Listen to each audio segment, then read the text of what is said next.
Hi guys, magluto ako karon og Greek meatballs. Ipakita na ko sa inyo kung giunsa ako pagluto no. So mantika, onion, laurel, sugar, tapos tomato sauce. So kanang kuan i-caramelize sa ninyo ang onion o sa ninyo ibutang ang uban nga mga ingredients. So ana ihalo-halo lang na siya.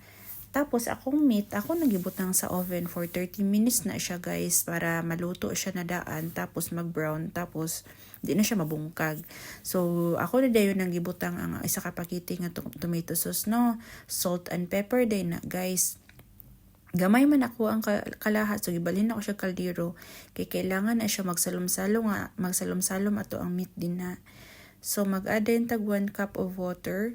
Kay gamay ra ato ang sauce kay need siya nga makakuan. So chicken cubes dayon need siya nga maka kapaw-kapaw gamay padulong sa kuan. Sa ni kapaw-kapaw basta ing ana ihang naong.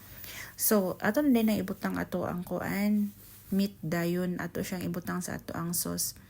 So pag gumana na guys ato na siyang takluban tapos lutuon na to siya for 15 minutes na siya guys nga pag simmer ana.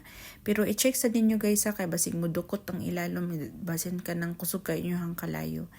So ning ana na siya. So after 15 minutes ning anin dai na ihang naong mga auntie, mga uncle. So ing ana na siya kalami og naong. And then tilawan nato bi kung lami ba, pero for sure lami na siya kay love your own baya.